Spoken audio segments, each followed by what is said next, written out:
wel te rusten, lieve schat, het ga je goed.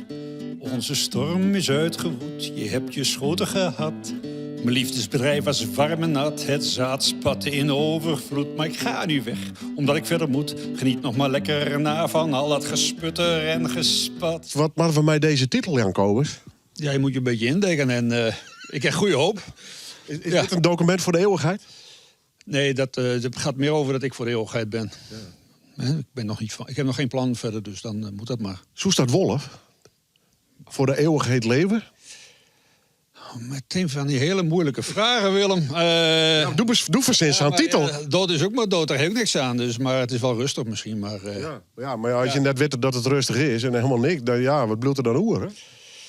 Nou ja, het past ook wel een beetje bij de liederen. Hè? Veel liederen over dood en wraak, toch nemen naar de dood. En dat soort liederen zitten er allemaal in. En liederen ter vermaak om de dood te vergeten. Is dat het verhaal van deze plaat? Het verhaal is, ja, het is een mixje van soms wat oude nummers die eigenlijk helemaal in vergetelheid zijn geraakt. En, Iets bij korfbal bijvoorbeeld?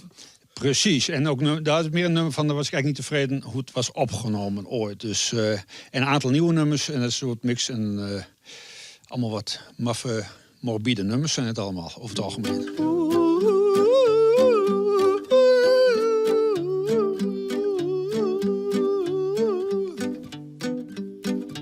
Witte wieven kruipen uit de sloot. Ze kruipen en ze sluppen en ik ben eens de dood. Maar ik moet er toch doorheen. Maar ze kruipen en ze sluppen en ik ben eens de dood. En dan later een album. En die moet gepresenteerd worden, hè? Ja, die moet, dat ik dacht, dat moet maar even. Dus, ik zal even de poster pakken. Ja. Lees ik even het albumdel.